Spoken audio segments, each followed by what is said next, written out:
Are you ready? Stand by.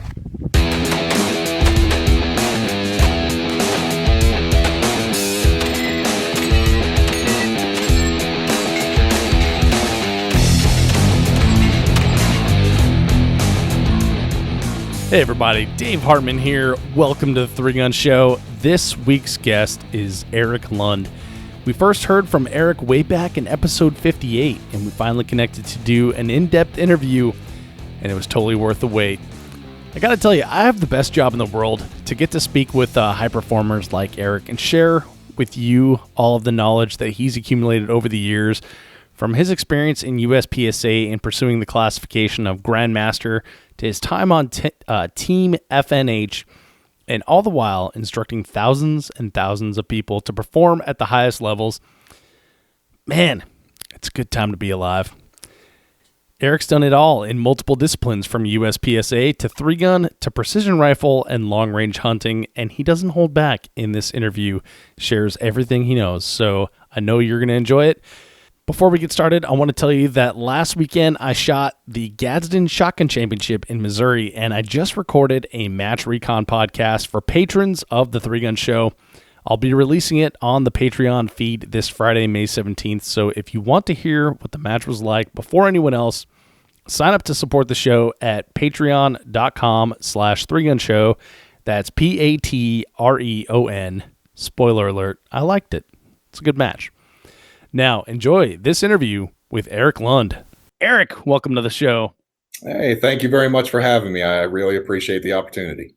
Man, I am pumped to have you on the show. It's been a long time coming, and I feel a bit guilty. You know how you're like trying to get together with that one friend, and like you've been to town a couple times, and then you're like, oh, you leave town, and he's like, dude, why didn't you call me and stuff like that. I feel like you and I are like that, Erik. Like I keep saying, like, man, we get you on the show, want to have you on, but this has been going on a couple of years now, and every time I see it in a match, I'm like, shit, I forgot to get Erik on the show, but here we are, and we're fixing that. Yeah, I'm that guy that just blends in with the crowd and nobody notices me, and I'm okay with that. Yeah, you're that 9-foot tall guy that blends in with the crowd.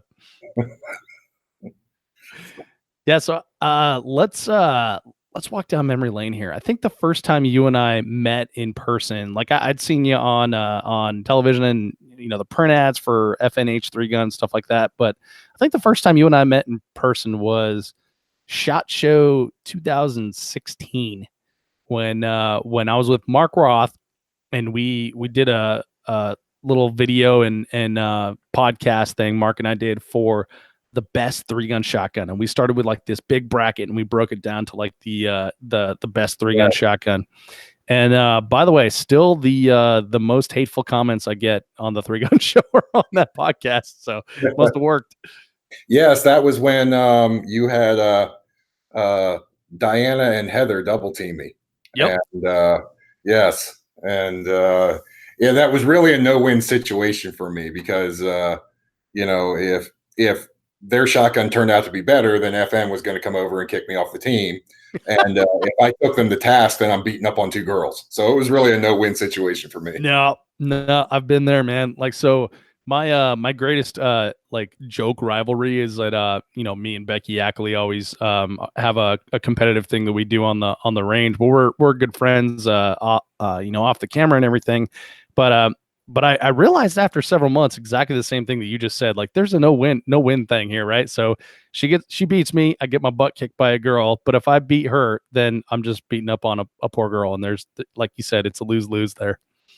Well, yeah, I mean, but what most people know is all three of those women are very talented and very strong shooters, and there's actually no shame in getting beaten by them. So absolutely.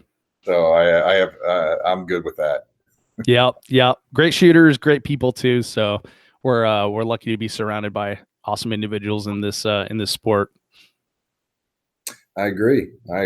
So yeah, that was a lot of fun, and I enjoyed that video y'all did. So despite the hate mail, I liked it. It was good stuff. Yeah, I thought it was fun, and it was clearly lighthearted and in good spirits. But I think people took it a little too seriously. But so Erik, let's talk about you for a minute, man. You're a special guest on the show, so let's take her back here. Let's talk about Erik Lund, the shooter. So when did you get introduced into the shooting sports? And maybe before that, tell us a little bit about your background. Wow. So this is going to end up dating myself pretty hard. So I started my competitive shooting career in 1993.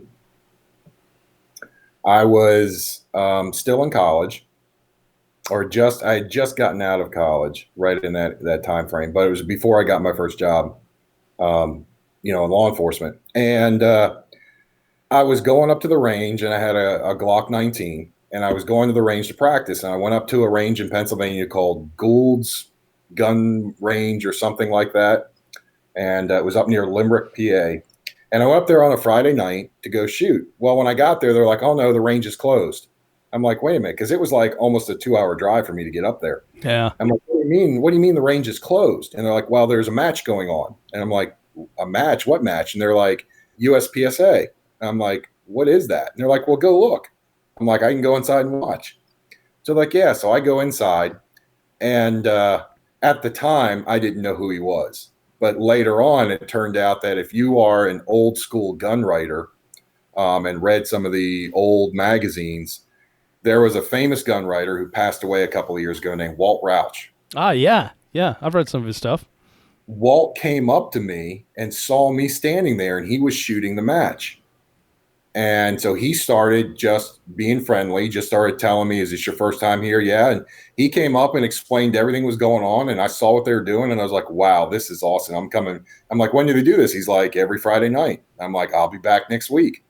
And so I got back, and, he slowly kind of took me under his wing and showed me the rules, and, gave me basic ideas of how we played the game and what equipment you needed and stuff like this. And so then I got hooked instantly, being a competitive guy, and I liked it, and it was challenging. And your first match is always a hugely humbling experience. Yeah. And it was, and I loved it so much, and I'm like, "Oh yeah, I got to do this." So I started finding out where all the regular local matches were and started showing up. But I was a poor college student.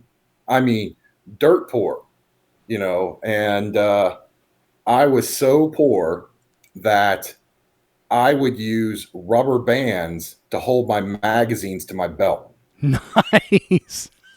So I would take the big, thick rubber bands and loop it over the top, loop it behind the belt and over the bottom of the magazine, and it would stick to my belt as long as I didn't run too vigorously. And when I had to do reloads, I would grab the mag and pull it, and the rubber band would shoot out one way, and I'd do the reload and go. So at the end of the stage, I had people not picking up my magazines, picking up my rubber bands for me because those were my magazine holders. That's awesome, And dude. I love that. that's all I had, and then eventually I scraped up enough. And I think back then, those little Glock plastic magazines and the little holsters that used to come with the Glocks, I found some store, and I think somebody felt bad for me, and they took up a collection, and like they came to me and somebody handed me like two, and I don't know if they bought them or they just had them in there, and they're like, "Here, we're sick of picking up your rubber bands. Use some magazine holders." and yeah, and that was my start. And so about 1993, I shot a couple of matches. And then shortly after there, I got hired. I was trying to get into law enforcement. And at that time, it was really tough to get in. And just because of the economy, and they just weren't hiring. But I was fortunate enough to get hired by the Virginia State Police. And in November 1st of 93, I went into the Virginia State Police Academy. And I came out in May of 94. And in fact, we were known as the Cursed Academy. Really? Why's that? We showed up on Sunday night, October 31st. All right. Halloween. Yep. We graduated on Friday, May 13th. So yeah. We showed up on Halloween and we graduated on Friday the 13th. Nice. Yeah. Cursed Academy. That makes sense.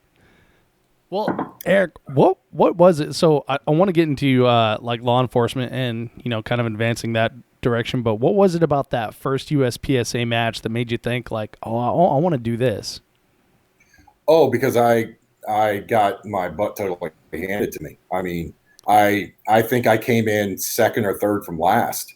And, I was a college athlete. I had a lot of success playing sports in college. And I'm like, no, this is not going to happen.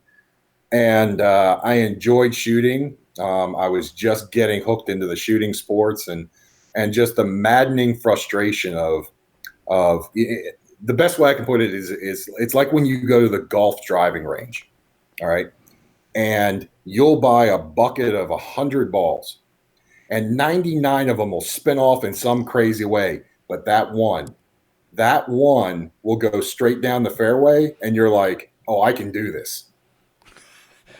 And then you'll buy another bucket, and then two will go straight down the fairway, and 98 will go off on the side. And so it was kind of like that. And I recognized that shooting, and my father was in law enforcement, and it was kind of in the family. And I recognized that this was a critical skill. And really, the men in my family tended to be bullet magnets. So my grandfather was in World War II, landed in Normandy, and the day after he landed, he got shot in the throat by a sniper. Oh. And then my dad was in federal law enforcement and been a bunch of shootouts, and he got shot. And to this day, still has some effects from that. So I'm looking at this, and I'm like, yeah, this is going to happen. So I figured that I might want to learn how to shoot, because at some point, this is probably going to happen to me too. And but no, I just enjoyed the challenge of it. The mental challenge of it is you could make 99 perfect shots, and the second you relax is when that shot goes off and hits a D or hits a no shoot or misses. Right. And it's frustrating because you have to do all of your processes exactly the same way every time. And the second you relax, something goes wrong and you don't perform the level. And I like that challenge. And that's kind of what sucked me into it. Right. So super competitive. And then you recognize that it's like an extreme concentration / like mental game sport. Yeah. I liked the physicality of it, even though back then it wasn't as physical as it is now. There was a certain physicality about it. Just the run and gun stages, the action, the adrenaline. Yeah, I enjoyed all that. And, and it was just, it got hooked. And the thing is, being a competitive guy, it wouldn't have mattered to me what I was doing. If I was playing softball, I would be on a competitive softball league. If I was playing contact golf, I would be out there swinging clubs. It's just, I'm just wired that way, that if you're going to keep score, I'm going to try to win. And so, I got into the sport and I enjoyed it. I enjoyed shooting, all the aspects of it. And then by 1995, I was fortunate enough, they sent me off to instructor school with the state. And that started me down the career path of being an instructor and teaching. And between that and my professional shooting careers, they just ran parallel, and here I am, almost 25 years later. That's awesome. So I love that. It's pretty cool. It seems like they really, identified like the right person for it now that you're 25 years down the road. But so why did they select you to be an instructor? Did it have something to do with your participation in the shooting sports? Well, so they put out the announcement that they needed some, and I put in a letter for it. And it was coming out of the academy and doing just the regular quarterly or semi-annual qualifications, doing some of the tactics training we had back then.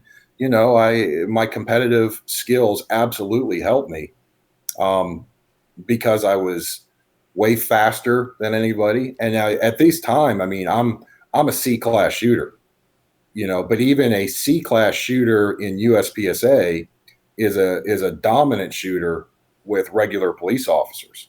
And I had that passion to like, look, guys, you got to get into us. There, with the exception of one person, there is no natural shooter. These are skill sets you have to work. And I was telling them, I'm like, all guys that would come after me and be like, how are you so good? How are you so fast? As a C-class shooter. And I'm like, guys, in my world, I'm not even 50%. Yeah. 2/3 of the people in what I do are better than me. And there's going to be these people out here on the street that you may come across. Now, the good thing is they're good members of society and you're not going to have to worry about them. But if you want to get better, stop going to the range and sitting on a line and drawing fire in 2 rounds. Come out and do some run and gun with me. And I guess that passion carried through and some of the skills that I had shown, and I got selected. And then from there, it just cascaded.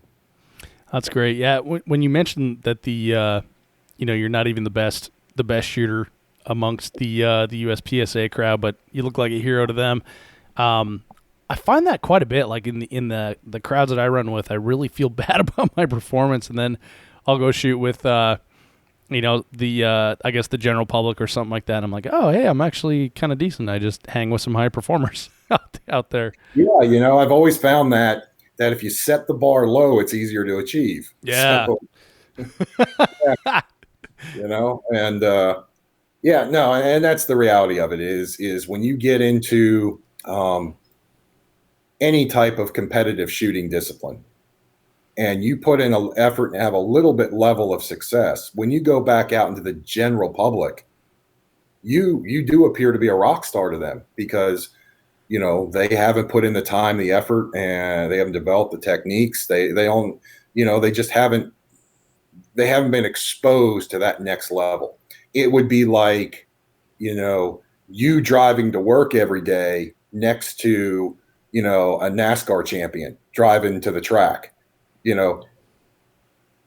What he does, he's middle of the pack on the NASCAR circuit. You may or may not know his name. When he's on the highway next to you, he's a freaking god. Yeah. So and it's that same thing. You're on the court playing basketball and a guy from the NBA shows up. He might never even see any playing time, be on the bench on the NBA, but he's going to come into the local court and he's going to destroy everybody. And it's that same mentality, because while it's fun and a lot of people enjoy it, people are competitive and they learn quickly and they pick skills up and they practice those skills and develop them and it shows. Yeah, for sure. All right. So when you got, I don't know what to say, when you joined the force, when you got commissioned as an officer, however, when you became a police officer, did shooting USPSA go to the wayside, or is this something that you maintained as a passion throughout that time? Oh no, throughout that time. And in fact, I was very fortunate because where I was at in Virginia, in Northern Virginia, we actually had a very strong contingent of high level shooters. Guys that were in my area. First of all, we had Todd Jarrett. Mm-hmm. So Todd was in that Northern Virginia kind of Richmond area and shot all those local matches. Well, he was just coming off a world championship. He was the first guy to win, I think, the open and limited national championships in the same year in like 95, 96. Todd has just had an unbelievable career performing at a high level. And I was fortunate enough to be able to shoot local matches with him for years and watch him and see how he does and learn. So many of us learn by watching what other people are doing. And I learned so much from Todd just by watching him, watching his approach to the game, watching how he shoots stages, how he broke stages down, how he set up his gun bout, how he did his draws, his reloads. And it wasn't one of those things that I ever went to Todd and we sat down and I took a class from him. But every weekend match, I took a class from him.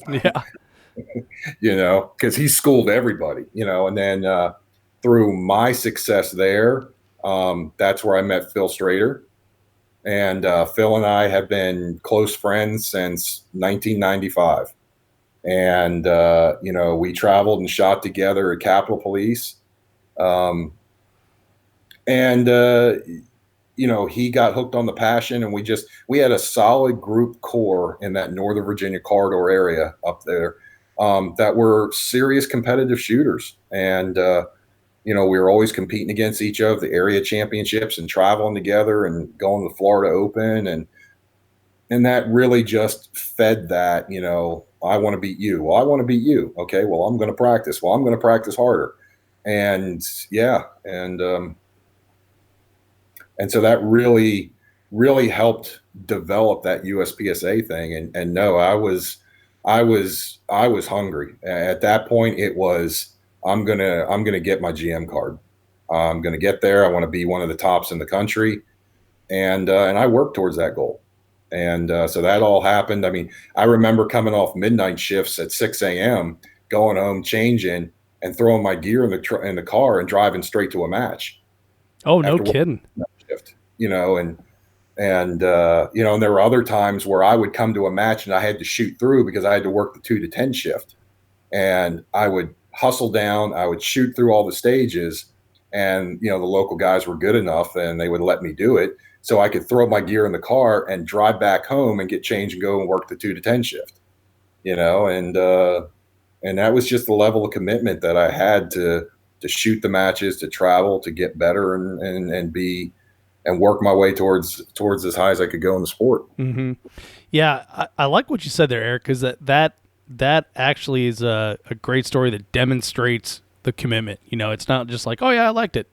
It's like when you're talking about, organizing a shoot through, because when you organize a shoot through, you're asking like a favor of like 40 people, and then so to want to do that, and then to have the passion to get off of a night shift of a grueling job, which a lot of us can never really imagine what it's like to be out there doing what you do, then to go and shoot a match like that. That is the perfect demonstration of commitment. Like, yeah, it definitely sounds like that was your thing. Yeah, and later on, as I've developed into an instructor, and I've taught thousands and thousands and tens of thousands of people in all different walks of life. On the competitive side, one of the first things I tell people is it's about your mindset. And you have to approach competition shooting, whether it's USPSA, IDPA, 3-gun, multi-gun, whatever it is, you have to approach it like a sport, because that's what it is. We get into this stuff because initially it's a hobby. Mm-hmm. It's something we enjoy doing in our free time. Well, your skill set and being a hobbyist is only going to carry you so far. And when you peak with your performance as a hobbyist, you have to make a decision. I'm either going to take this seriously and treat it like a sport and start to train like it's a sport and get better, or I'm going to accept that this is as good as I'm going to get. It's a hobby, and I'm okay with finishing, 60th out of 90. Mm-hmm. Because I'm going to go home, I'm going to put the stuff away, and I'm not going to give it a second thought. And for me, it's like, no, this is a sport, and I treat it as a sport. People don't appreciate, you get to shoot all the time. I'm like, no, you don't understand. I'm not going to the range to have fun. I'm going to the range to train. Right. And if you go to the range, you're going there to work on things that you're not good at. And that's not fun. That's grueling. One of the things I've always been a big proponent of is you have to train when the weather's crappy. Yeah. Because anyone can shoot when it's nice out. When it's cold and it's 40 degrees out and it's raining, to grab your gear and say, I'm going to go to the range and get in the practice session and go out there and get cold and wet and your hands are frozen, your feet are frozen. That's when you're getting in good training, because you can't dial up the weather. So you get these people that want to go out and shoot in that weather when it's nice out. Well, then that's great. But when it turns cold and rainy and you're prepared for it because you shot it and other people haven't, that gives you an edge. That's part of that commitment, that seriousness, that you need to treat this like a sport. And as soon as you start shifting your mentality to that, then your performance is going to start increasing, and you're going to have more success at what you want to accomplish. Mm-hmm. So the first thing is you got to flip that switch. What you said right there reminds me. I was on the range here in Texas at a club match, and I heard someone say, It was windy, so I grabbed my stuff and I headed to the range. And I thought, wow, you'd never hear that in like ordinary circles. But this person recognized I need practice in the wind, so they grabbed their gear and they headed to the range. So like you're right, it is like a completely different mentality. So it sounds like that switch is always flipped for you in anything. How do you flip that switch, or how do you encourage your students to flip that switch for themselves? Really, it's just a straight conversation that leads with, are you comfortable with your performance level and where you're finishing? Do you want to get better? All right. Do you want to get better? Like, yeah, I want to get a little bit better. Or are you going to take this serious? And that's really what it comes down to is I can help you achieve your goals if you're motivated, but I can't necessarily motivate you. Mm-hmm. If you go out there and you make a determination, you set a goal, say, you know what, next season, I want to finish in the top 70% or the top 30% or whatever that goal is. Okay, well, now we have a goal we can plan, we can work towards it, we can train to it, and we can get better. But if you don't have that desire deep down to want to achieve that goal, then I can't help you with that. My job's not to motivate you necessarily to go out there and want something. You've got to want it. And then once you decide, yeah, this is what I want, then I can help you achieve that. But that fire and that passion's got to be with you. And we can talk about it now like we are here, and I can get you motivated and trying to give you some Captain America speech to, hey man, let's go do it, and but at the end of the day, you've got to have that desire to go out there and want to win. And have it, I can help you achieve those goals. If you don't, well, then you're just going to have to be comfortable with where you're at, or find something else that does give you passion. Right. Well, okay. So I want to know how you help people achieve those goals, and it sounds like you've got like a training plan that you'll put together for folks. But got to know, did you ever make GM? Oh yeah. Nice. Yeah. Funny story about GM. So I made GM, and for a while there, I had the distinction of being the absolutely lowest class GM in the history of USPSA. Do you mean like lowest class, like worst manners, or? No, I mean score wise. Oh, okay. My classification score was exactly 95.0000. Oh, nice. Yeah. And don't ask me how it worked out, but I went up there and there was a time there when, the classifiers, when they all lined up, and I had exactly 1/10,000th of a point less, and I was just a master. And now of course that floated around, but yeah, I had that distinction. But no, I made that. And what division? Limited. Okay.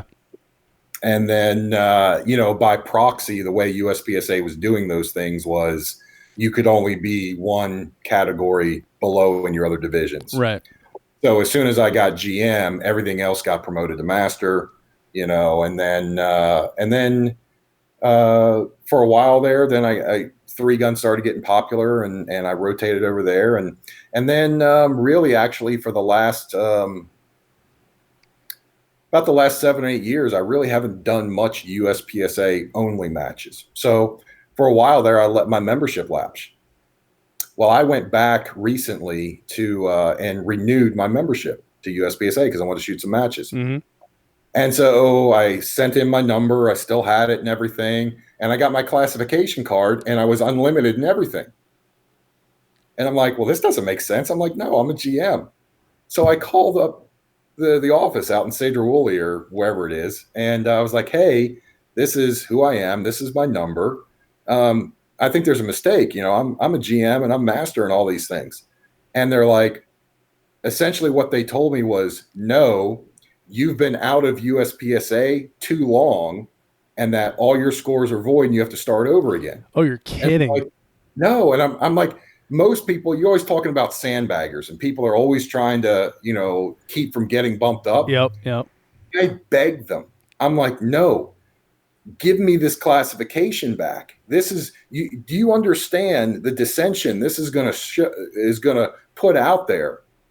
The bad press you're going to get when I show up at a local area match, an area pistol match or something, and I have to put unlimited, or I have to put unclassified, unclassified, and I've got to go in there, or I come in and I shoot a couple classifiers and I'm an A, and they're going to be like, "Holy crap, you're not an A, you're a freaking Grandmaster. What are you doing?" I'm like, I begged them and they wouldn't do it. So I am officially an unclassified shooter with USPSA.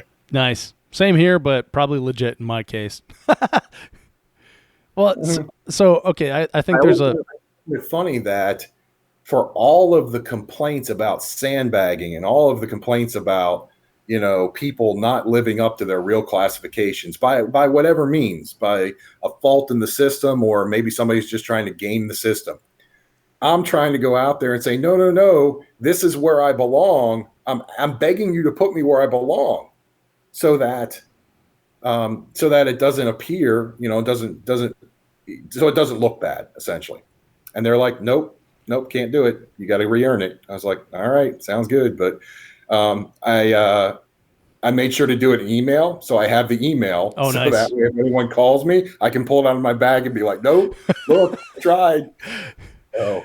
Yeah, it's so. I guess if you want to maintain that classification, then once you become a GM, you should buy a lifetime USPSA membership.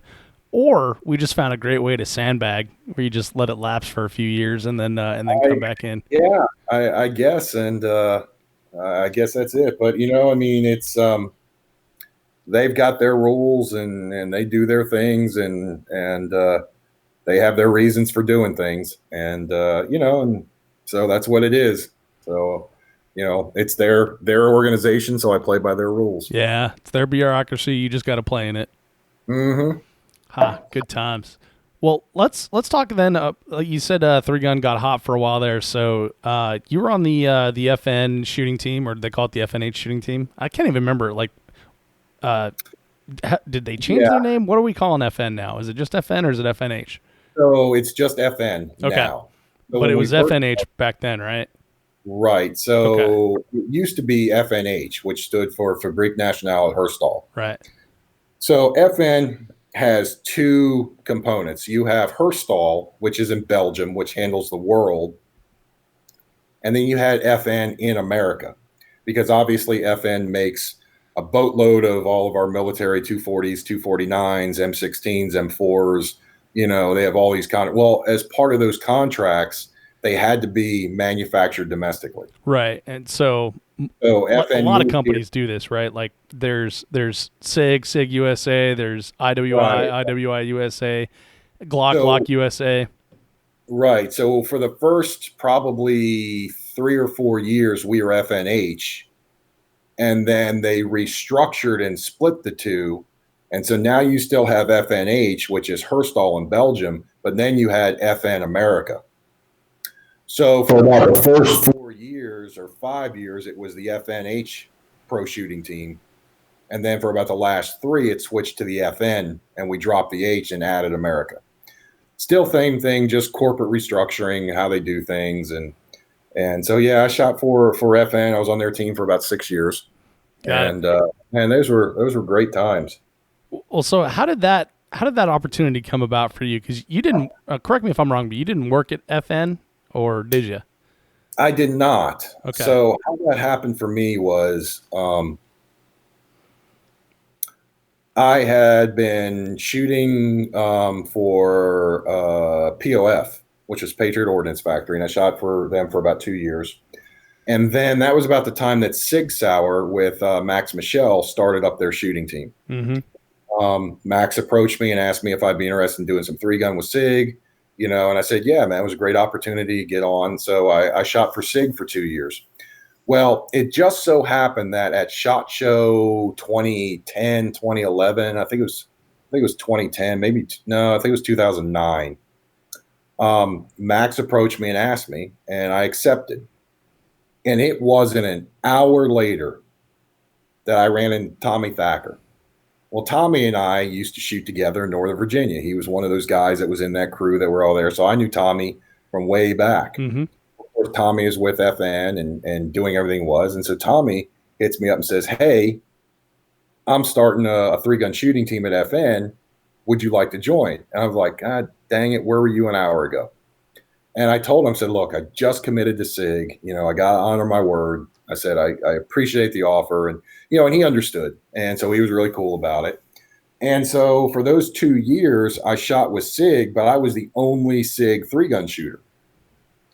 So when we would go to the matches and we'd go to Rocky Mountain or Superstition, I would always squad with all the FN guys. And there was a lot of good ribbing, because it was, all that, oh, well, you should shoot a real gun. And so there was a lot of this back and forth, except it was me against like 7 FN guys. And, so we had a lot of fun and I learned all the guys on the team and all the other guys that I had not known. I know Mark Hanish before he was with them and, a couple of the other guys. And so after that second year with SIG, we had some contract disagreements, just like any other contract in pro sports.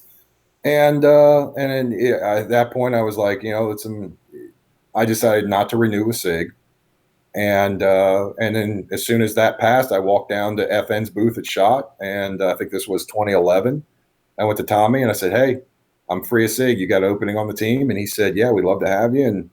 And that's how that happened. And, and it was a beautiful 6 or 7 years. And, man, I'm proud of that time. And I made great friends and great experiences, and guys that I met through the team are still some of my closest friends now. And it was I think the high point those years for the three-gun competitions across the country, for the organizations, all the outlaw matches, even before Three Gun Nation got started. And then after Three Gun Nation got started, and it was just, I think it was really the some of the pinnacle of three-gun shooting in our world as far as popularity and support.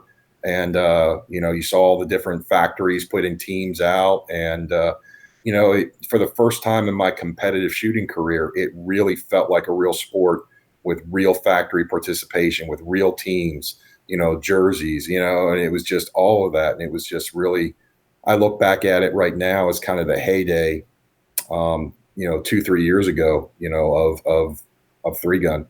And I think it's starting to wane a little bit now, but I enjoyed my time with FN immensely. And man, I can't thank Tommy and Ken Fow and the rest of the guys over there that gave me the opportunities that they did.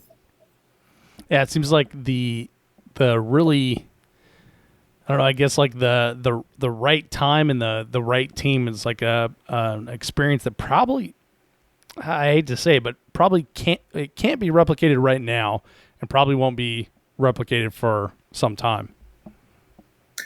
Well, I agree with you. And I think a lot of that is structurally, one is just that the firearms industry as a whole has been in the glut the last 2 or 3 years, Mm-hmm. For a bunch of reasons. But, when sales drop and times get tight, the first thing manufacturers start watching is they start watching marketing and advertising budgets, and those budgets start getting cut. And when you're looking at, certain people protecting their kingdoms, and, you could cut a shooting team or you could cut your print ad budget, the guys in the marketing department, they're like, well, we don't need a shooting team. We can do it without them, and, Yeah. and so, there were tough decisions that had to be made, and they got made. I disagreed with them when FN dropped their three-gun team. I thought it was a huge mistake. We did a lot of good for veterans, for children's organizations, for women's organizations, for disabled groups. We did a lot of volunteer work. I mean, we did a lot of good work that at the end of the day that, you go out and bust your ass, but at the end of the day, you feel good about what you did, and the experiences that you helped share with people. And so while I disagreed with it's not my call. And I respect that it was a business decision for FN, and I don't harbor any ill will or anything like that. But that's just the way the sport's gone. Times have gotten tight. The industry's in a slump. And when that happens, budgets get cut. funding goes out the door, prize tables get smaller, sponsorships get tougher and leaner, and that's just the way the sport works. Yeah. Yeah, it is amazing. So I have a degree in marketing, and the all the schooling that I got, I was just thinking about this as you were talking, was based on marketing, right? So when times are tough and people cut back on marketing, it's always seen from my like colleagues' perspective as like a bad move, right? Because now your marketing's trailing behind several years, and if sales are not good and you're not doing marketing, they're just going to continue to not be good, right? So it's kind of like a spiral that the company tends to go down. But yeah, we're definitely seeing that, and I would from the perspective of someone with that type of education, I would think like now is the time to be marketing to people in unique and interesting ways, which 3-Gun is a unique and interesting way. And the people that go out there and shoot matches are constantly creating content that your company can use in social campaigns, which, they didn't really necessarily have anything but Facebook for FNH back in the days. So that now there's, Instagram, Twitter, all kinds of YouTube opportunities and everything.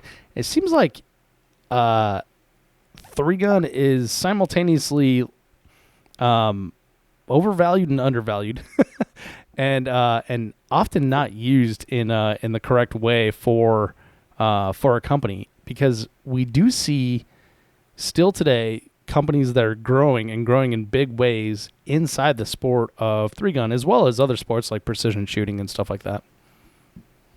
Yeah. My experiences, both with the team and on my own, have been the challenge with dealing with people with a marketing background is metrics. They want to know that if I spend X number of dollars, how many hits or how many views or how many touches am I going to get for this thing? They want that hard metric of, if I give you X, what am I going to get back and why? And I think a lot of that was old school mentality with some print. They knew if I spent $25,000 on a print ad, that I got a magazine circulation with 100,000 copies. And when the boss comes down the hallway and wants to know what I spent my money on, I can show him a metric and say, I spent this money and got this much in return. Well, that's not how some of this works. Because how do you measure the contacts that you make? How can you, through metrics, measure that if I'm shooting a stage and you walk up to me and see me in my team shirt or something like that and ask me about something, and we have a good, positive conversation, and, you get to come up and you're like, oh my God, that's a pro shooter. He took his time out to talk to me and explained all this. Man, that was a good, positive experience. And then he tells one of his friends about it. And that friend is like, yeah, man, I want to go buy one of those rifles. There is no way that any metric can capture that exposure. Yeah. And so, I always looked at it like, if I'm a sponsored shooter, or we have some type of business relationship, I'm a living, breathing representative of your company and your products. And you can spend $25,000 and go get a full page ad in a magazine, or you can give me a fraction of that in sponsorship, and I'm going to reach more people. I'm going to interact with more people, and you're going to have better feedback and exposure and goodwill and brand ambassadorship, I think is the new phrase that everyone's using. Yep. Market. But the problem with it is the metrics. It's difficult to measure that and come back to somebody in marketing or somebody in accounting and say, this was worth this money. And that's always a challenge. And so I think you hit some of that institutionalized resistance. Sure. And then, and then you're the metrics are a tough thing. And, and when you're dealing with some people that maybe are started their careers outside the industry and then came into the firearms industry, and what they know, are those other industries. Oh yeah. Well, yeah. I mean, The that's a challenge. great point when you think about like the avenues for the firearms industry to advertise. Traditional media, right? You've got gun magazines, and then end of story, pretty much. Like there's not the opportunity to go advertise at the Super Bowl. We saw that with Daniel Defense. It's it's interesting. So like with the Three Gun Show, I'll use an example of my own. So I talked to a lot of companies, and it costs less to advertise on the Three Gun Show for a year than it does to get one full size print article in Recoil magazine, right? Oh, absolutely. But Recoil magazine is something you can go sit on your boss's desk. You can't set the Three Gun Show on your boss's desk, So there's part of that goes along with it. But I mean, shoot, when I had a relationship with a company that sold rifles previously, dude, we sold a boatload of rifles through the Three Gun Show, and even bringing like those numbers to people, like they just like flat don't get it. It's like, how many can Recoil magazine show you the names of all the people that bought rifles from them? No, they can't. But it's difficult to get, like you said, organizational inertia to change. But when you're talking about goodwill that can't have a value placed on it, like I always point to like these things back here, like these are boxes of Magpul parts waiting to go on rifles, and people give me a hard time for it, but I'm a total Magpul fanboy because I lived in Colorado when they tried to pass legislation banning magazines, and Magpul fought really hard for our state because they were in Colorado at the time. And I'm sure there's an accountant somewhere saying like, oh, we can't be spending this money on lobbying, but they got me for life, and I talk about it on the show all the time, and they've got dozens and dozens of my friends and thousands of gun owners in Colorado. They got us for life, Absolutely. I feel the same way. I absolutely feel the same way about them. And, and it's funny. I've got, a Recoil magazine right here on my table. Yeah. And it's one of those things like, yeah, you can show your boss the ad, but you know better than I. I mean, what do they say? Like the average person has to see an ad 16 times before it registers. Yep. How many times? Hey, that's great. You got that ad there and you've got 100,000 copies, but how many times is that guy going to look at your ad? How many times is he going to stop and read that ad? That is a fact. This is just some of the conversations that you have at SHOT Show and NRA when you're talking to people. And sometimes the marketing guys completely understand, and it's the accounting guy, or it's the chief financial officer, or it's the CEOs, and that's always going to be a challenge. And of course, kind of the new mentality.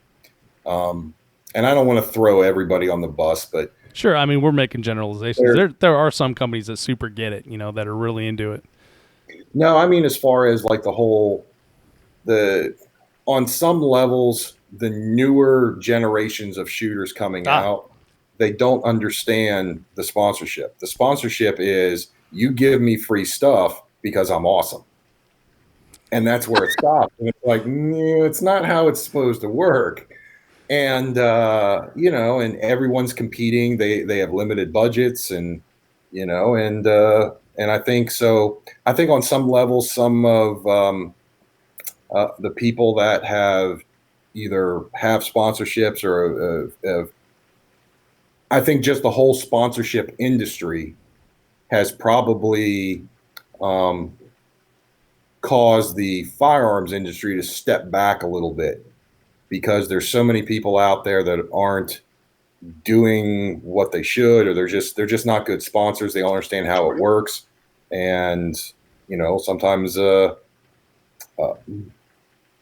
companies get burned by that. Yeah. And, and so we are almost, on that pro side, we're almost our own worst enemy because there's some people out there that don't understand it. And, I guess you could say, well, maybe those companies should have vetted those people a little bit better. And, but that just leads into a whole nother conversation we just don't have time for. Yeah, sure. Well, I can say it. I definitely agree with you. I think that sponsored shooters definitely have a mistaken idea of what their role is. And I would also say, like, as far as like vetting companies or vetting shooters go, you should vet your shooters for sure. And if you want to know, you can contact me for people that are listening. I know a lot of shooters.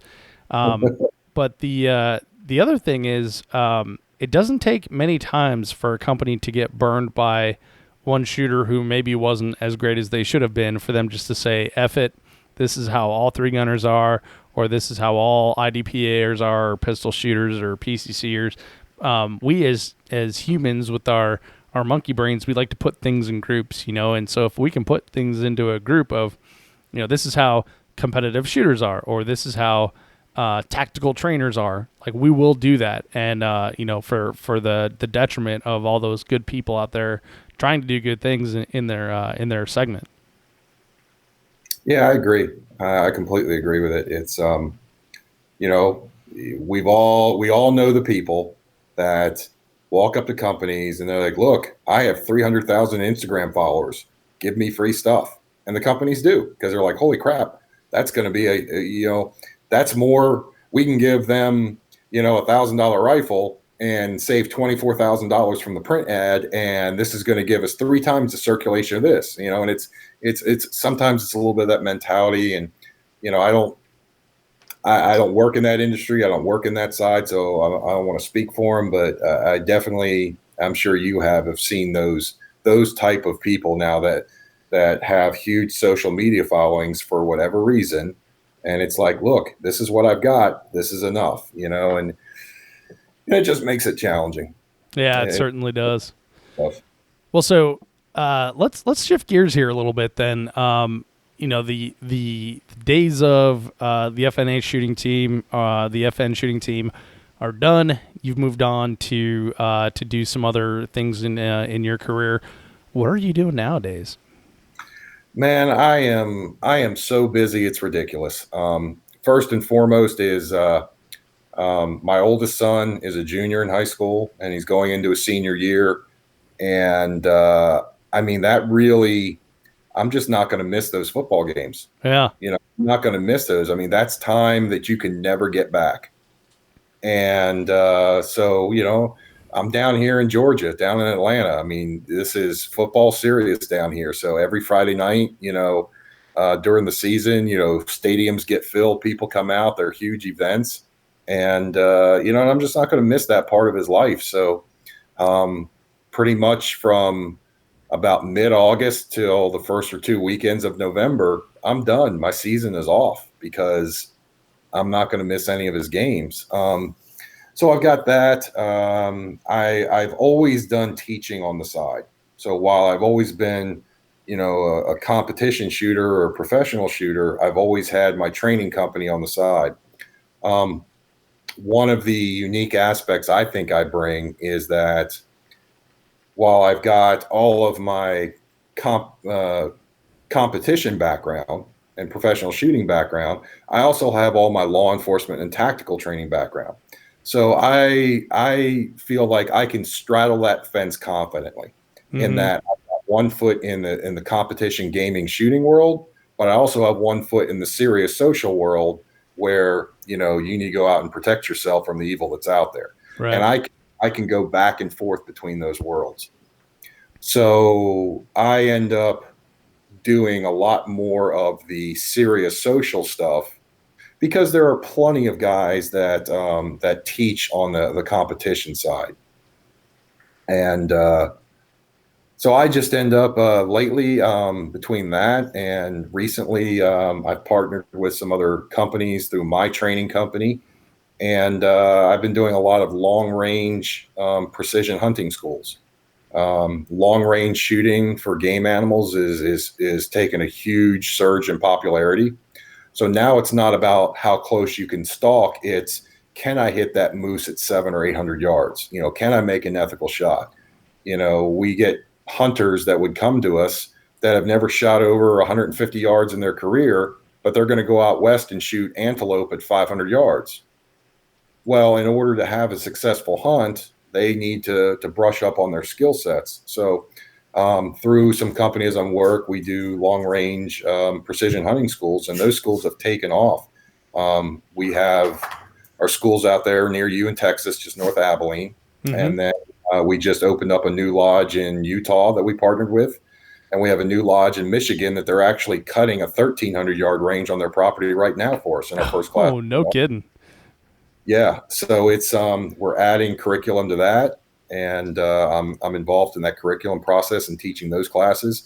And they are sucking up a lot of time because they're hugely popular. So between that and competitions and seeing my boys play high school ball and just they've got another year before they go to college and they're out in the world and then they're off on their own and I don't get to see them like I do now. So I mean that time with them is precious, and any of my other time I'm either teaching or squeezing in some matches here or there. And yeah, so I'm immensely busy. Yeah, well, and you have a full-time job outside of your training company as well, right? Yeah, I'm currently a federal agent. Okay. So I worked for Virginia State for almost 9 years in Fairfax, and then I got an opportunity to go to the federal level. So I've been doing that now for coming up on 17 years. I write for some magazines occasionally. I do product development. Obviously, the SJC, the Titan compensators for the rifles. I was involved in that. Yeah, I've got one on my rifle. Oh, awesome. Yeah. And, so I've got that, and I'm doing some other product development. Hopefully all goes well. I've designed a knife that should debut at the Blade Show this year in another couple of months. So I've got some knife designs coming, and basically do product development and writing for some magazines and the teaching and the training and the family life. And in my downtime, I decided to have a midlife crisis. So I bought a dirt bike, and I've been riding dirt bikes again. So, are you going to get competitive in that too, Eric? No, I've got a lot of hate in my heart because it's just like skiing. Like when you're skiing and you see like the little 5-year-old come by you that doesn't even have the poles. Yeah.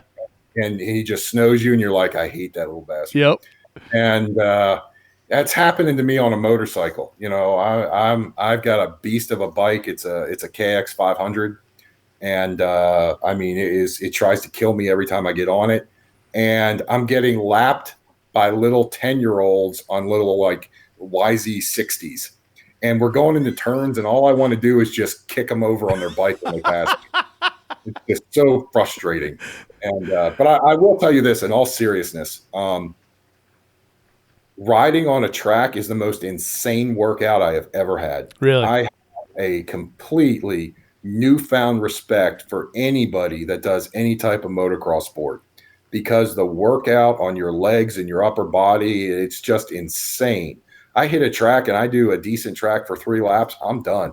I mean, I've got to go. I just let the bike drop and stall and go over and about puke because I can't breathe anymore. It is an insane workout. And so, yeah, I'm doing a little bit of that too. That's awesome. Well, Eric, let's talk about your training company. What is the name of your training company? So my current training company is a company called All Fire Dynamics. Okay. And so I'm super interested in this long range precision hunting because like you said, there's like the ethical shot concern, and it makes I'm not a greenie by any means, but I also don't think that you should take shots you can't really make. So it makes me from that point of view really excited to learn that there are people out there that are actually going out and seeking training to take super long range shots. I didn't even know that was a thing. So what type of thing do you teach your students that go to these classes? Man, so we are I'm partnered with, now these are guys that I've known through the U.S. Shooting Academy when I was teaching out there in Tulsa, Oklahoma. Oh, right.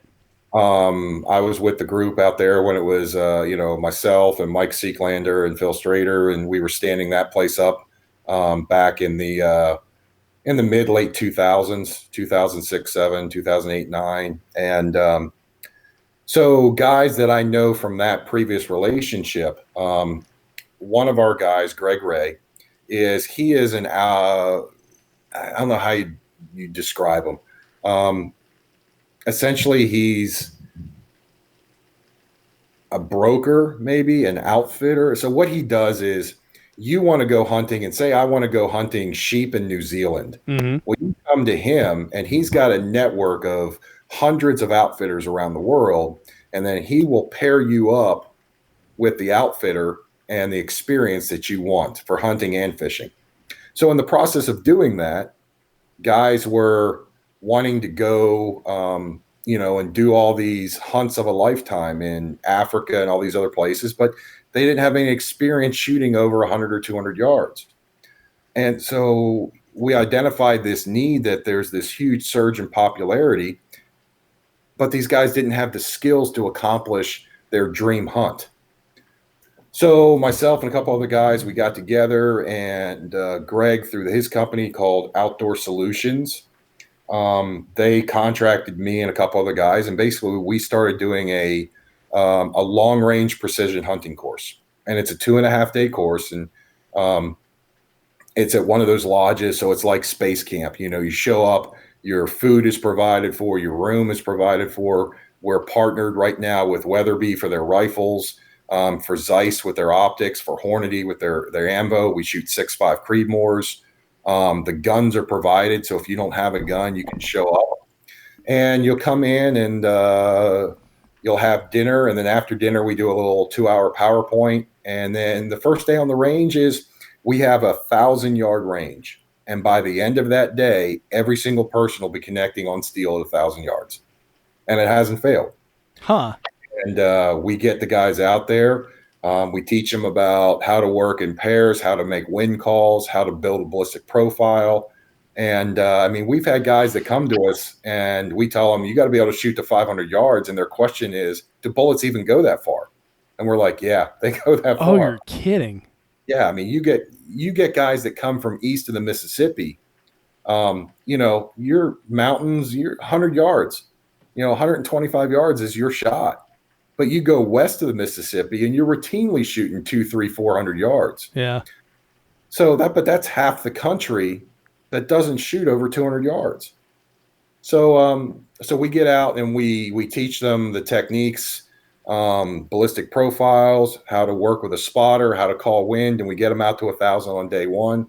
Then on day two, we have a whole other piece of the property where it's like the practical applications of what we're doing. So we'll go and you and your partner will get at some position. It might be a log, and then you have to find your targets. You have to range them. You and your spotter work together to make wind calls. You have to build a real world shooting position with your pack off this log, dial up all your dope on the rifle, and you make your shots. And so that's all day two. And it has been a tremendously positive experience. So much so that we've been doing it now for 3 years, and we now have students that want to come back and do a next level course and go even further. They want to extend it to 1,300 yards, and we're getting pictures from around the world of people going on their trips and having successful hunts, connecting on long ranges. And like you said, it's not about giving you the skills to shoot an animal at 1,000. But it's about extending your personal range of comfort from 200 to 500 or to whatever distance that is, knowing now that you can take that shot and make a good, clean, ethical hit at twice or 2.5 times your previous distance. Yeah. It's very much that model of, if the average police sniper shot is less than 100 yards, why do police snipers train to 1,000? Well, it's because if I can make a shot at 1,000, the confidence I'm going to have making a 100-yard shot is immense. And it's kind of that same mentality with the hunting, is if I can hit, a 30-inch piece of steel square at 1,000 yards, hitting a moose at 600, I can do that. Yeah. That 2.5 times that size and half the distance. And so that's kind of where we're at and what we're doing with those programs. It reminds me, just recently, it was like a month and a half ago, I went to the North American Sniper Championship in Tennessee at K&M. Really incredible experience. I was me and Adam Maxwell of Vortex Optics were one of the only 2 civilians that were out there to shoot, and it was only because we were vendors and they were cool enough to invite us to shoot. But we did the same thing, man. We were shooting out to 1,000. We're shooting movers at 300 yards. We're shooting simulated headshots inside school buses at 500 yards. And then when, talking to the guys in between stages and at lunch and stuff like that, they're like, yeah, the max we would do would be like, 100 yards. Typical, I think typical is 50 yards. If that's the mean. 77, 78. Yeah, something like that. So, but that was a really good illustration for me firsthand of exactly what you're talking about, is gaining that confidence in your platform, in your partner, in your shooting abilities, and then being able to execute when it really, really matters, much closer than that. So yeah, that's an awesome program you have there. I like that concept.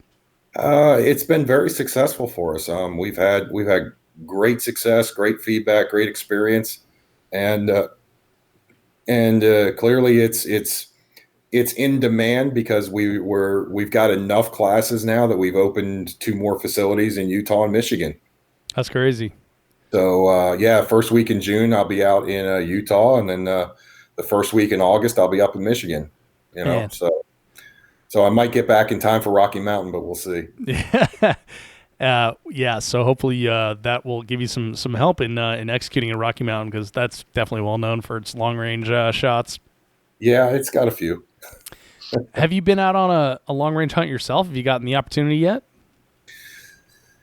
No, I kind of go a different route. Being in Texas, you certainly know that you guys have a little bit of a hog problem. A little bit.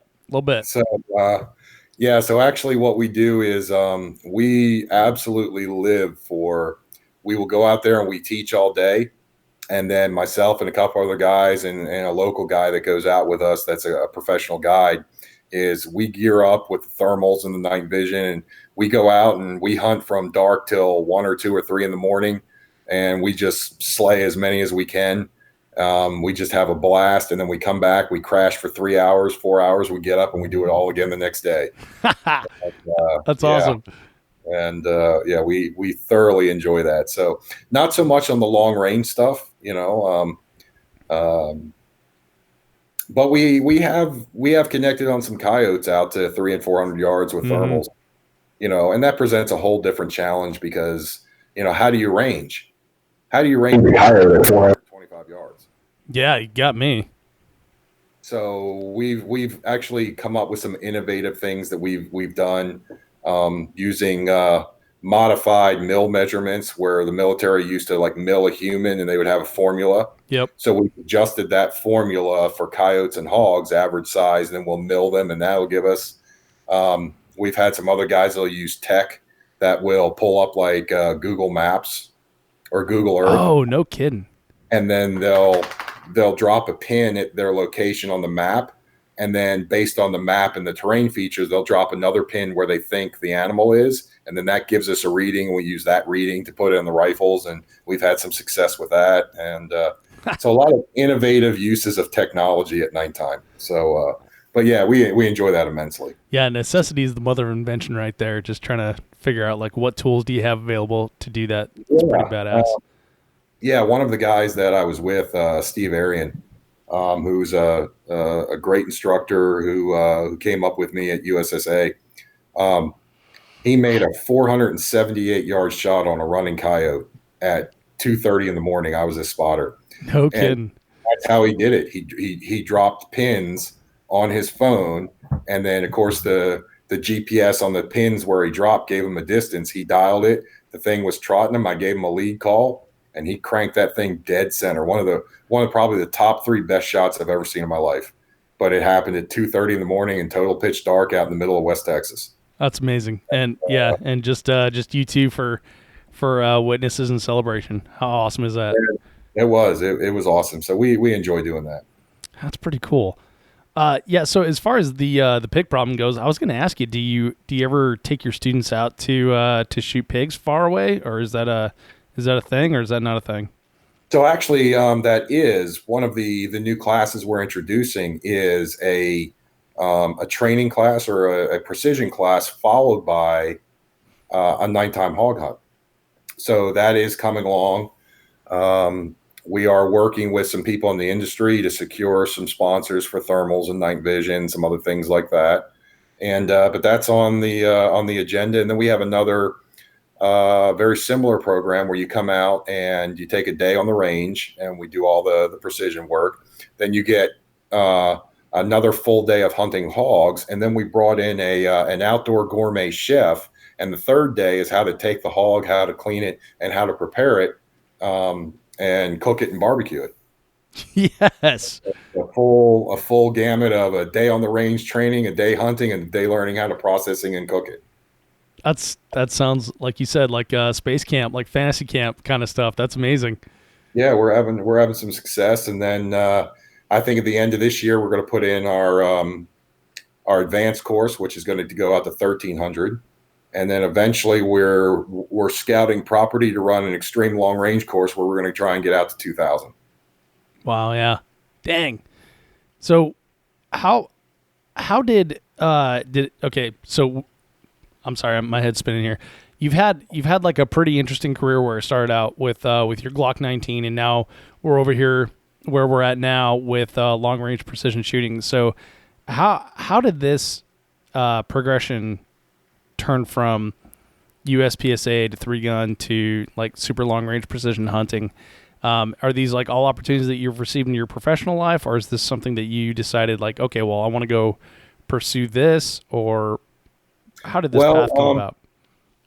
Yeah, it actually happened. I was doing the USPSA. We were heavy into it, and then I think one of the local matches held a 2-gun match, and it was a rifle and a pistol, and it was come out and basically shoot USPSA with your M4. And we did it, and I enjoyed that immensely. And I was like, man, all we need is a shotgun, and we could go do 3-gun, and that was about, I think the first 3-gun nationals I went to was 2000, and Phil Strayed and I went out to it, and I enjoyed that. And then I just got hooked on 3-gun because it was going to be the same cost to get wherever you were going. The travel costs are going to be the same. The match costs were going to be the same, except you got to shoot 3 guns instead of 1. Yeah. And I really liked the challenge of shooting 3 different types of guns instead of just 1. And so then I kind of got into 3-gun, and I enjoyed that more than pistol only. And then once again, just like you said, you have to treat it like a sport. Well, at some point, I was splitting my time between 3-gun and USPSA. And even though the pistol was the same, there were times that I was practicing pistol that I wasn't practicing rifle and shotgun. And I realized at that point that if I was going to do this, I needed to pick one lane. And I ended up picking the 3-gun lane and went down that lane, and the rest is history. But then when I was with FN, one of the things that most people don't know is that FN still to this day makes a very good bolt gun with the FN SPR bolt guns. Oh, yeah. Most people don't realize for a while there that the FBI HRT had a contract, and their contract sniper rifle was an FN SPR A3. It wasn't a Remington 700. Right. So as part of Team FN, there was another guy on the team named Tate Moots, and Tate did some precision rifle, and he was using an FN bolt gun. And I remembered that, we had this great bolt gun, but we weren't known for it. That was always our problem at FN, was that we just didn't have the market visibility. Well, we had zero market visibility in the precision rifle section. So I had one of the FN bolt guns, and I told Tommy, I'm like, hey, I'm going to shoot some PRS matches just to get some exposure, get us out there, get people knowing we have these guns. And he's like, man, that was a great idea. So I went out and I shot 3 PRS matches that one year. I think I was 2017. And man, I had guys coming up to me all the time like, man, that's an awesome looking gun. Who built it? I'm like, FN. And they're like, no, what gunsmith? I'm like, no, it's FN. And they're like, that's a factory gun? I'm like, yeah. I mean, it comes with a stock. It came with, it was coming with detachable mags before detachable mags were the standard in the industry. Yep. And incredibly good looking gun too. And the cold hammer forged barrels. I mean, FN in their 308s gave a 1 MOA guarantee for 10,000 rounds because the barrels on the FNSPRs were the same barrels as the 240 machine guns, the 7.62 machine guns. All they did was, before they turned the outside diameter, they measured the inside. And if the inside had a certain high level of concentricity and accuracy, they pulled that machine gun barrel off the line and set it down to the bolt gun shop, and they machined it and put it in a bolt gun instead of putting it in a belt-fed machine gun. No kidding. But it's hard. It's hammer forged chrome lined. It's good for 10,000 rounds of 308 for a 1 MOA guarantee. That's incredible. And so it was through that. And of course, one of our protein partners was Loophole. So obviously Loophole makes some high level, high quality precision optics. So it was just natural to throw a Loophole, one of the new Mark 6 3-18s with an H59 Horus reticle in it. We threw it on the FN, and I went out and just shot some 168 gold medal. Ended up doing some hand loads and shot some PRS matches. And through that experience, which was tremendous, I found a new challenge. And then I stepped up and started running with that because, like, for instance, barricade shooting with a precision rifle. My whole career in 3-gun was that you want to get just stable enough to make the hit you need to make, but you want to be fast in and fast out of the position. Mm-hmm. Well, I found when I got to shooting PRS that those positions that I thought were stable and are stable for 3-gun are nowhere near stable enough for PRS. Yeah, I learned that real fast in that match that I went to. A whole different dynamic. I mean, just a whole different sport. I mean, so the first match I shot, one of the first matches was rifle only down down there in below Corpus Christi. Rifle only match. Yeah, I'm drawing a blank. God, I can't. I can see him and I can't remember his name. But anyway, so it's the rifles only match. Is that not Todd Hodnett, is it? No. It's God, I can see him. But the place is called Rifles Only, but it's called the Brawl. Okay. I think it's down in Kingston, Texas. But anyway, so very first stage, I'm on the platform and we have to shoot 5 rounds at 700 yards. So the RO looks at me and goes, okay, you have 45 seconds prep time. And I'm like, okay, I'm the first shooter on the first stage. I got 10 other guys sitting next to me on this platform, and I just ended up going first. So I'm sitting there, I'm like, wow, okay, so we've got 45 seconds to load and make ready. I'm like, all I got to do is put the magazine in the gun, and I'm ready. So I just kind of put it in, didn't do anything, just sat there. He's like, all right, you've got, 60 seconds to make your shots, whatever. So I get done, I make my shots. I don't think anything of it. I'm like, okay, well, this is pretty casual sport. So then he tells the guy next to me, he's like, are you ready? And the guy's like, yeah. And he's like, your prep time has begun. Oh my God, this guy started whipping out pillows and blankets and he started ripping out like bungee cords, and he was strapping the rifle to this. And I'm looking at this like, holy crap, that's legal? You can do that? He's like, yeah, that's what your prep time is for. I'm like, nobody told me this. So, I'm just going off a bipod, and this guy's got this thing like strap wrenched down to the metal bar. He doesn't even have to put his shoulder in it, and he just pulls the trigger 5 times. The gun never moves. He gets 5 hits. And I'm like, yeah, this is a different game. I'm going to have to learn this. And I kind of went down the PRS side, and and that was it. There's something satisfying about hitting an 8-inch paper plate or an 8-inch piece of steel at 800 yards. Yeah. I mean, yeah, that's a whole new challenge that I enjoy. Yeah, it's quite the experience, to be certain. It's a lot of fun. It's something I'm going to be doing more of in the coming months as well. Well, Erik, we do have a couple questions from the audience here. Most of these are from a user called Migsticks, which I think we figured out several episodes ago is John Migliano, guy you may know. Oh, John Migliaccio and I go way back. Yeah. He was one of those guys that way back in the beginning was part of that Northern Virginia crew, and he was one of my groomsmen at a wedding. Man, he is. Oh, nice. Well, Yes. all right. So his first question is ask Erik about his days sponsored by TTI, not Terran's TTI. Yeah. So when we first started, there was a guy named John Settlin out of Ashland, Virginia, which is just north of Richmond, and he owned a little custom gun shop, and through me meeting him at some local match, it was literally my first sponsor. It really was. He wanted me to build me a gun and do some other stuff, and he helped me tremendously on so many aspects of of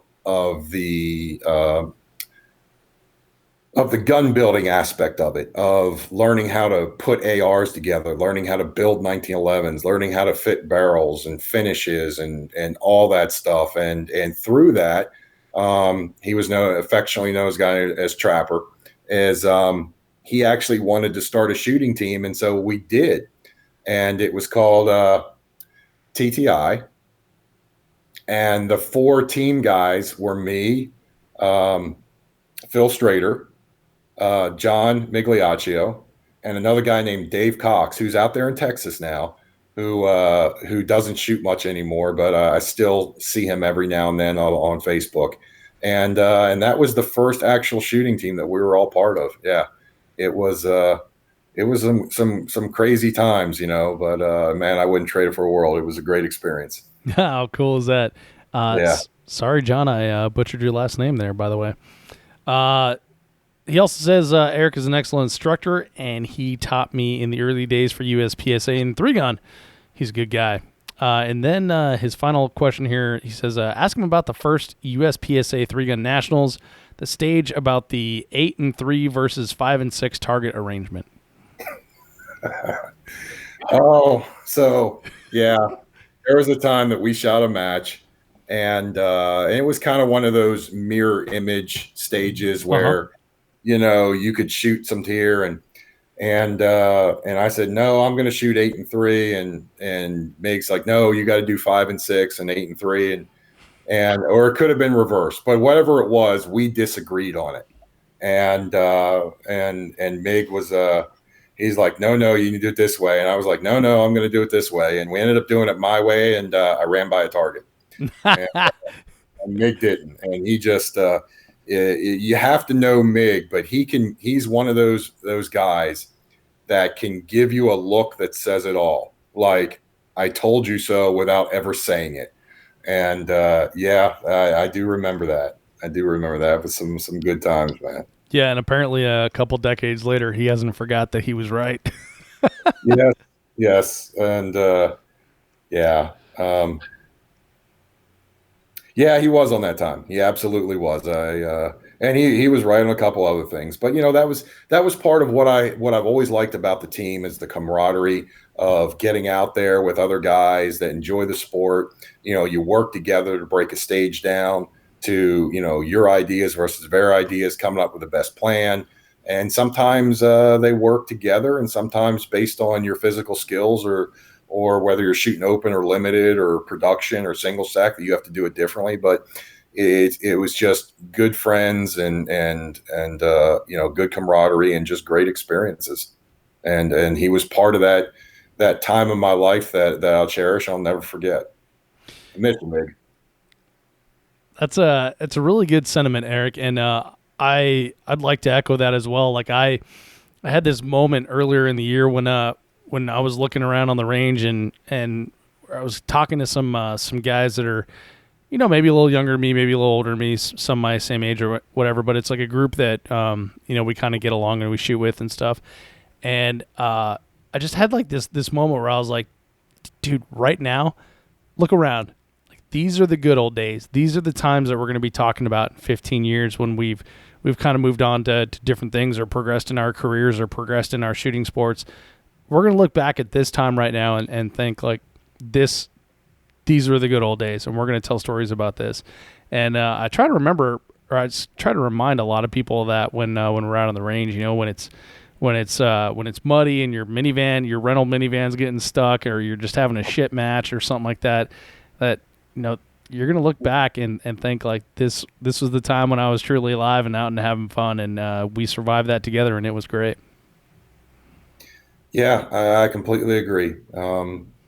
As I'm hitting the downslope of an unremarkable career, I yes, I'm appreciating things more and more, and there's a whole new generation of talent out there. And before, I used to be able to sign up for a match, and I knew everybody who was coming and anybody that was anybody and who was going to be my competition. And now I'll sign up and I won't recognize but 5 or 10 names, and that's it. And it's just, you know, I enjoy it and I'll still compete in it, but yeah, there's a whole new generation coming up. That's tough. They are younger, faster, more athletic. The matches are getting a lot more physicality in them, and but a couple of us old guys, man, we can still hang. I mean, you still see Jerry and you still see Todd, and up until recently, you saw Mike Voigt, and there's still a bunch of the old guard guys that can still hang. So they haven't got us all licked yet. So we're still going to give them a run for their money. Yeah, and I love watching those old guys hang, and I love talking to the people that have been there and done that back when I didn't even know that USPSA was a thing, because there's so much knowledge and experience there, and I think for a lot of reasons, most of them political, that our story as a shooting sports entity or community kind of gets quelled a lot of times, and that's one of the things I love about the Three Gun Show, is being able to tell that story and share it with the audience. And also, it's super selfish because I get to hear all the stories first. It's a lot of fun. Well, I mean, that's why you get the big money. Yeah, that's right. Yeah, we do. All right. Well, Erik, man, I'm really glad we did this, man. I'm glad that we finally connected after a couple years of trying this and failing on my part. So, man, thank you so much for sharing your story and for talking about the things you do in the community now, and how it all came about on that crazy ride that we call life. So if people want to get in touch with you and they want to take one of your fantasy camps, your space camp of long range shooting, how would they do that? So the best way is to go to outdoorsolutionscorp.com, or you can go on YouTube and just find Outdoor Solutions, long range shooting, and our promo videos will come up and you'll have contacts through there. And if you're looking for some more serious social type work, you can catch up with me on my website at allfiredynamics.com. Awesome. Well, Erik, thanks again for being on the show, man. Really appreciate your story and sharing it with us here. And we'll see you on the range soon, man. Man, Dave, thank you so much. I had a great blast, great time, and I'm hoping we can do it again sometime. Absolutely. Sooner than later. Thank you, everybody, for listening to the show, and we'll catch you in the next one.